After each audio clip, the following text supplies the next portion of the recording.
When you start freelancing, it feels like everyone has a different opinion on what tools you need. Some people are running 5 different apps. Some are running everything through email and a notebook. Both are wrong. This is episode 2 of Freelancer OS. Last time I talked about what actually matters in year 1. Today, the actual stack, what's worth paying for, what's free and fine, and what most freelancers waste money on early before the specific tools. The biggest mistake is picking tools by category instead of by problem. People ask what's the best invoicing app or what's the best project management tool without asking what problem they're actually trying to solve. That's how you end up paying for 5 subscriptions that each do 20% of what you need. There are really only 4 problems your stack needs to solve: getting paid, sharing files, managing feedback, and staying organized. Everything else is optional.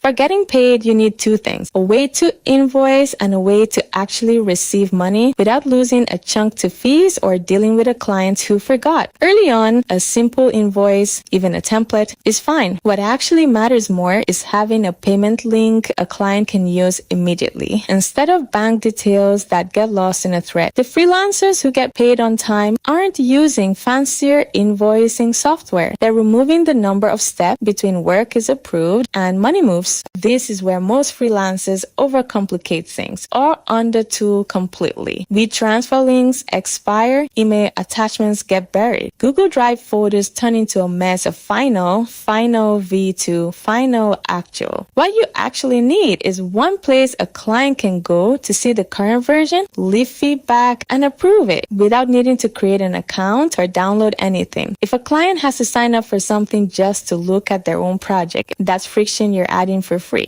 This one's simple. You need to know at a glance what's owed to you, what's pending client approval, and what's actually done. That's it. A spreadsheet works, a notes app works. The tool matters less here than actually looking at it weekly. This is basically why I built Parlo the way I did. Instead of stitching together an invoicing app, a file sharing app, and an approval process across email, it's one link. Client opens it, sees the work, leaves feedback, approves, and pays. No login needed on their end. I'm not saying you need Parlo specifically. I'm saying whatever you use, make sure it's solving get paid, share files, and manage feedback in as few tools as possible. That's the actual principle. Parlo is just how I solved it for myself, and it's currently in free beta if you want to try.